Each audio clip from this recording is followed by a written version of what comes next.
Hi friends मु मधु welcome करुच्ची आज एक नया वीडियो को। तो फास्ट अफ ऑल समस्त को मोर प्रणाम दिल से प्रणाम। आशा करी कि आपण मैंने भलर थे कि आपण मानकर प्रिपेरेसन धुआधार करुवे। देखु आज आम देखा ओडिया व्याकरणर ध्वनि वर्ण और वर्णमाला विषय आम कि डिस्कसन करवा।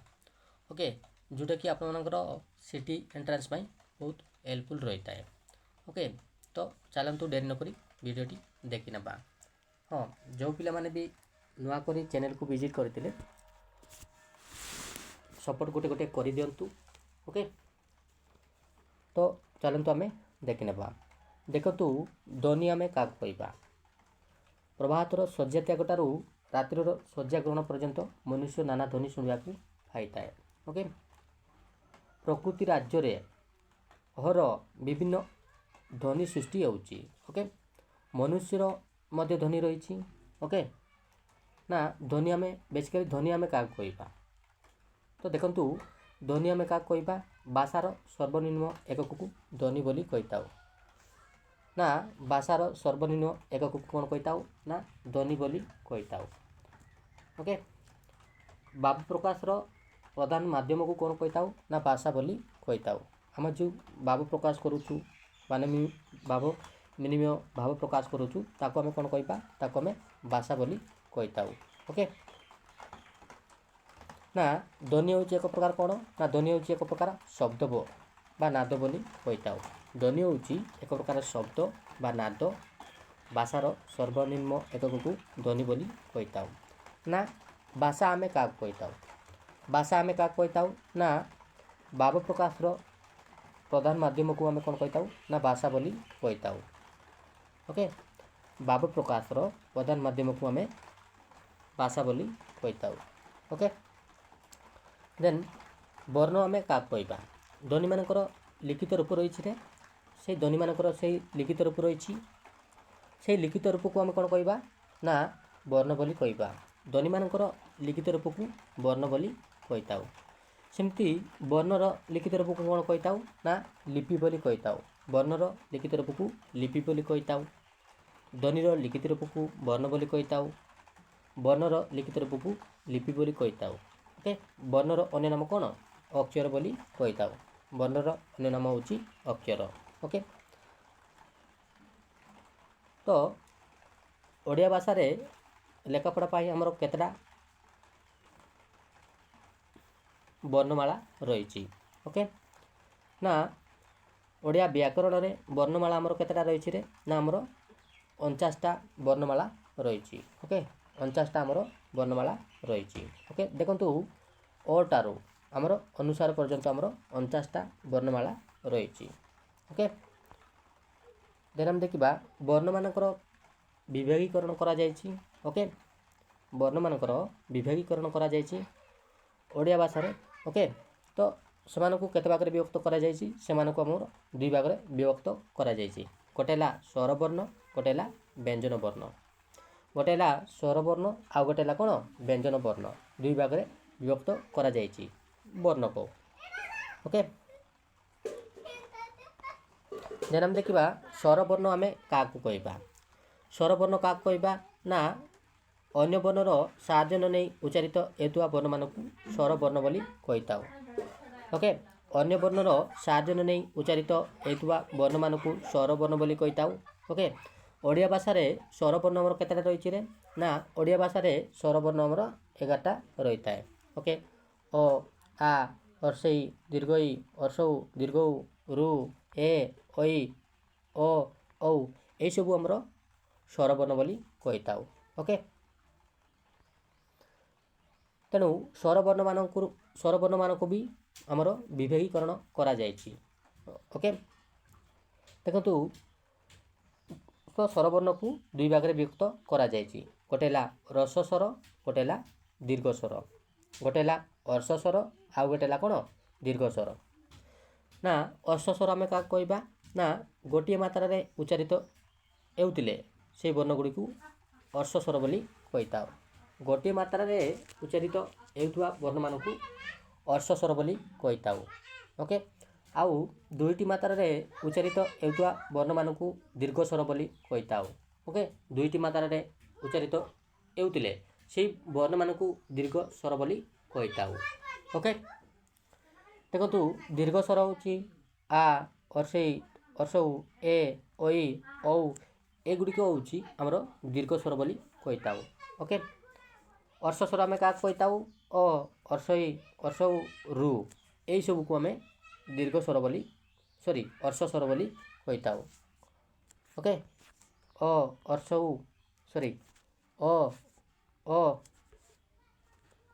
ଦେଖନ୍ତୁ ଅ, ଇ, ଔ, ଋ, ଏହିସବୁକୁ ଆମେ କ'ଣ କହିଥାଉ? ନା ଆମର ଅର୍ଶ ସ୍ୱର ବୋଲି କହିଥାଉ। ଗୋଟିଏ ମାତ୍ରାରେ ଉଚ୍ଚାରିତ ହେଉଥିବା ବର୍ଣ୍ଣମାନଙ୍କୁ ଅର୍ଶ ସ୍ୱର ବୋଲି କହିବା। ଓକେ, ସେମିତି ଦୁଇଟି ମାତ୍ରାରେ ଉଚ୍ଚାରିତ ହେଉଥିବା ବର୍ଣ୍ଣମାନଙ୍କୁ କ'ଣ ବୋଲି କହିବା? ନା ଆମର ଦୀର୍ଘ ସ୍ୱର ବୋଲି କହିଥାଉ। ଦେଖନ୍ତୁ ଆ, ଦୀର୍ଘ ଇ, ଦୀର୍ଘ ଉ, ଏ, ଐ, ଅ, ଔ, ଏହିସବୁକୁ ଆମେ କ'ଣ କହିବା? ଦୀର୍ଘ ସ୍ୱର ବୋଲି କହିବା। ସେମିତି ତିନୋଟି ମାତ୍ରାରେ ଉଚ୍ଚାରିତ ହେଉଥିବା ବର୍ଣ୍ଣମାନଙ୍କୁ କ'ଣ କହିବା? ସେମାନଙ୍କୁ ପ୍ଲୁତ ବୋଲି କହିଥାଉ। ଓକେ, ତିନୋଟି ମାତ୍ରାରେ ଉଚ୍ଚାରିତ ହେଉଥିଲେ ସେମାନଙ୍କୁ ପ୍ଲୁତ ବୋଲି କହିଥାଉ। ଓକେ, ଦେଖନ୍ତୁ ସ୍ୱରବର୍ଣ୍ଣ ଆମର କେତେଟା ରହିଛି? ନା ସ୍ୱରବର୍ଣ୍ଣ ଆମର 11ଟା ରହିଛି। ଆଉ ସ୍ୱରବର୍ଣ୍ଣରେ କେତୋଟି ଧ୍ୱନି ଯଦି ରହିଛି ବୋଲି ପ୍ରଶ୍ନ ପଚାରେ କ'ଣ କରିବ? 8ଟି ଆମର ଧ୍ୱନି ରହିଛି। ଅ, ଆ, ଇ, ଦୀର୍ଘ ଉ, ଏ, ଐ, ଅ, ଔ, ଏହିସବୁ ଆମର ଧ୍ୱନି। ଓକେ, 8ଟି ଆମର ଧ୍ୱନି ରହିଛି। ଓକେ, ଏ, ଐ, ଏ ଦୁଇଟି ବର୍ଣ୍ଣକୁ କ'ଣ କୁହାଯାଏ? ନା ଆମର ସନ୍ଧ୍ୟକ୍ଷର କହନ୍ତି ବା ସଂଯୁକ୍ତ ସ୍ୱର ବୋଲି କୁହାଯାଏ। ସଂଯୁକ୍ତ ସ୍ୱର ବର୍ଣ୍ଣ ବୋଲି କୁହାଯାଏ। ଏ, ଐ, ଏସବୁକୁ କ'ଣ କୁହାଯାଏ? ନା ସଂଯୁକ୍ତ ସ୍ୱର ବର୍ଣ୍ଣ ବୋଲି କୁହାଯାଏ ବା ସନ୍ଧ୍ୟାକ୍ଷର ବୋଲି କହିଥାଉ। ଓକେ, ଦେନ୍ ଆମେ ଦେଖିବା ବ୍ୟଞ୍ଜନ ବର୍ଣ୍ଣ। ବ୍ୟଞ୍ଜନ ବର୍ଣ୍ଣ ଆମେ କାହାକୁ କହିବା? ଯେଉଁ ବର୍ଣ୍ଣ ଗୁଡ଼ିକ ସ୍ୱରବର୍ଣ୍ଣ ସାହାଯ୍ୟରେ ଉଚ୍ଚାରିତ ହେଇଥାନ୍ତି ତାକୁ ଆମେ ବ୍ୟଞ୍ଜନ ବର୍ଣ୍ଣ ବୋଲି କହିଥାଉ। ଯେଉଁ ବର୍ଣ୍ଣଗୁଡ଼ିକ ସ୍ୱରବର୍ଣ୍ଣ ସାହାଯ୍ୟରେ ଉଚ୍ଚାରିତ ହେଉଥିଲେ ତାକୁ ଆମେ ବ୍ୟଞ୍ଜନ ବର୍ଣ୍ଣ ବୋଲି କହିଥାଉ। ଆମର ବ୍ୟଞ୍ଜନ ବର୍ଣ୍ଣମାନଙ୍କର ସଂଖ୍ୟା ଆମର କେତେଟା ରହିଛି? ବ୍ୟଞ୍ଜନ ମାନଙ୍କର ଆମର କେତେଟା ରହିଛି? 38ଟା ଆମର ବ୍ୟଞ୍ଜନ ବର୍ଣ୍ଣ ରହିଛି। 38ଟା ଆମର ବ୍ୟଞ୍ଜନ ବର୍ଣ୍ଣ ରହିଛି। 38ଟା ବ୍ୟଞ୍ଜନ ବର୍ଣ୍ଣରେ 32ଟି ଆମର ଧ୍ୱନି ରହିଛି। ଧ୍ୱନି ଆମର କେତେଟା ରହିଛି ରେ? 32ଟା ଆମର ଧ୍ୱନି ରହିଥାଏ। ଓକେ, 32ଟା ଆମର ଧ୍ୱନି ରହିଥାଏ। ବର୍ଗ ବ୍ୟଞ୍ଜନର ବି ବିଭେଗୀକରଣ କରାଯାଇଛି। ଦେଖନ୍ତୁ କ ଠାରୁ ମ ପର୍ଯ୍ୟନ୍ତ ଆମର 25ଟି ବର୍ଣ୍ଣ ରହିଛି। ତାକୁ ଆମେ ସ୍ପର୍ଶ ବର୍ଣ୍ଣ ବୋଲି କହିଥାଉ ବା ବର୍ଗ ବ୍ୟଞ୍ଜନ ବର୍ଣ୍ଣ ବୋଲି କହିଥାଉ। ଓକେ, ଆଉ ଗୋଟେ ହେଲା ଦୁଇ ଭାଗରେ କରାଯାଇଛି। ଗୋଟେ ହେଲା ସ୍ପର୍ଶ ବର୍ଣ୍ଣ ବା ବର୍ଗ ବ୍ୟଞ୍ଜନ, ଆଉ ଗୋଟେ ହେଲା ଅବର୍ଗ ବ୍ୟଞ୍ଜନ। ଓକେ, ଦେଖନ୍ତୁ ଯେହେତୁ ଏଗୁଡ଼ିକ ଉଚ୍ଚାରଣ ସମୟରେ ଅଗ୍ର, ମଧ୍ୟ ବା ମୂଳର ସାହାଯ୍ୟ ନେଇ କଣ୍ଠ, ତାଳୁ, ମୂର୍ଚ୍ଛା, ଦନ୍ତ ଓ ଅଷ୍ଟାଦିକୁ ସ୍ପର୍ଶ କରିଥିବାରୁ ଏମାନଙ୍କୁ ସ୍ପର୍ଶ ବର୍ଣ୍ଣ ବା ବର୍ଗ ବ୍ୟଞ୍ଜନ ବୋଲି କୁହାଗଲା। ଓକେ, ତ ବର୍ଗ ବ୍ୟଞ୍ଜନକୁ 5 ଭାଗରେ ବିଭକ୍ତ କରାଯାଇଛି। ଦେଖନ୍ତୁ ବର୍ଗ ବ୍ୟଞ୍ଜନକୁ 5 ଭାଗରେ ବିଭକ୍ତ କରାଯାଇଛି। ଦେଖନ୍ତୁ ଓକେ, ଆଉ ଅବର୍ଗ ବ୍ୟଞ୍ଜନ ଆମର କେତେଟା ରହିଛି?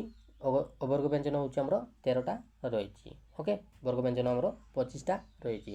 ତାକୁ ପୁଣି କ୍ଲାସିଫିକେସନ୍ କରାଯାଇଛି।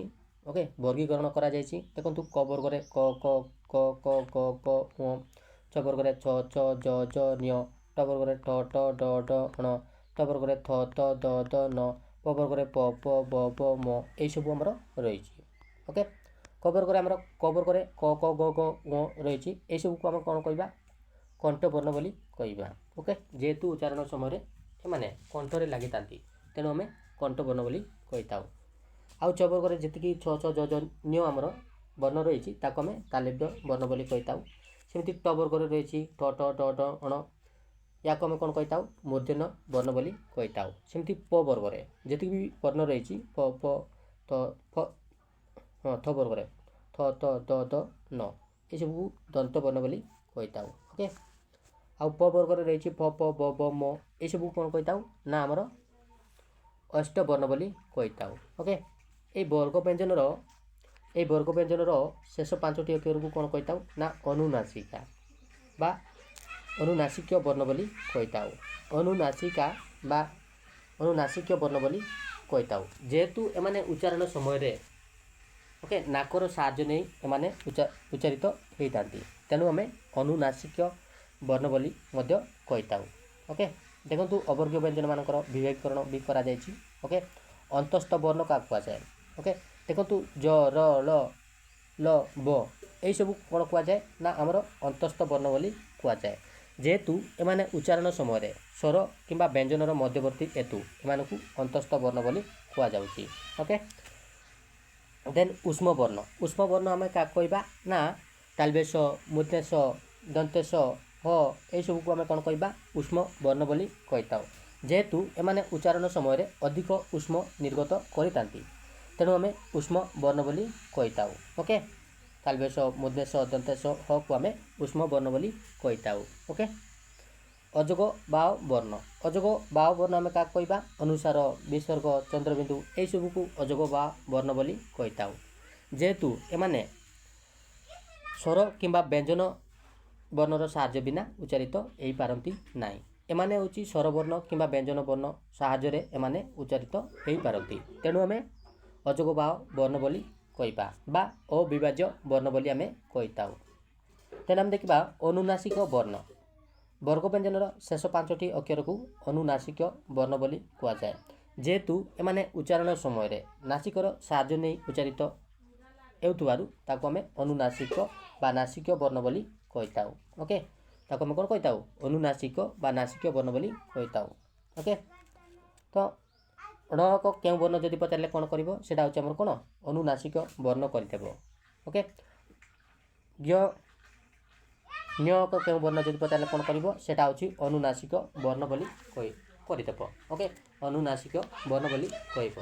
ଓକେ, ଦେନ୍ ଆମେ ଦେଖିବା ଦେଖନ୍ତୁ ଉଚ୍ଚାରଣମାନଙ୍କର ଉଚ୍ଚାରଣ ସ୍ଥାନ ଦେଖନ୍ତୁ ଅ ଆ ଖ ଖ ଗ ଗ ଙ ଅ ଅନୁସାରେ ଏଗୁଡ଼ିକ କଣ୍ଠ, ଯେହେତୁ ଉଚ୍ଚାରଣ ସମୟରେ କଣ୍ଠରେ ଲାଗୁଛି, ତେଣୁ ଆମେ କଣ୍ଠ ବର୍ଣ୍ଣ ବୋଲି କହିଥାଉ।